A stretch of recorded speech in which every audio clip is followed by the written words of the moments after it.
If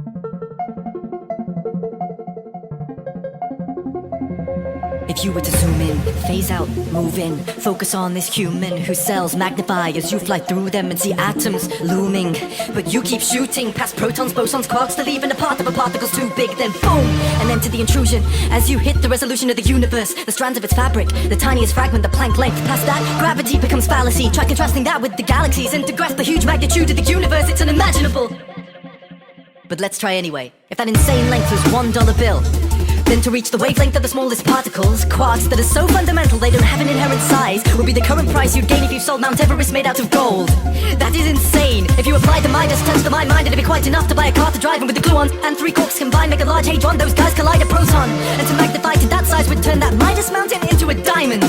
My mind made of that could buy you an island. Next ramp up from quarks and protons to atoms, atoms the fractions of matter, the ones that grant us our massive. If that quark was counted every time you take a single breath, you'd respire Midas mountains then until your death.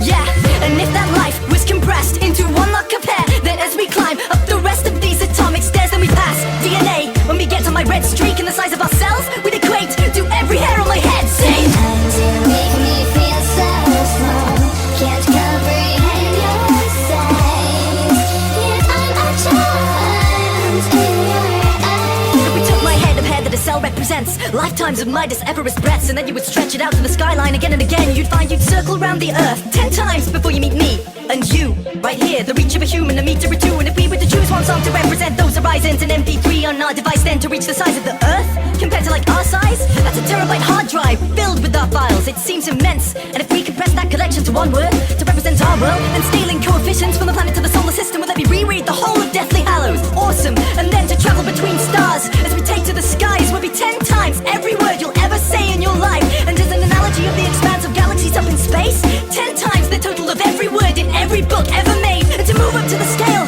of galaxy clusters would be every word said by everyone in Shanghai, in London, Berlin, Delhi, LA, Mumbai, Sao Paulo, and Moscow, Jakarta, Karachi, Dubai, Telford, Tokyo, and Stockholm. And then to galaxy superclusters in the large-scale structure with filaments that feel inadequately described as humongous. Since if we stay with the scale of Earth as a word that equates to all the words everyone alive today will ever say. And finally we reach the biggest physical thing we can confirm, the indescribable size of the observable universe, which would be more than every word that every person has ever said, every word that was ever written, every word that was ever read. Sometimes you make me feel so small, can't comprehend your size, yet I'm a child in your eyes. I have been through the storm, but I'm not losing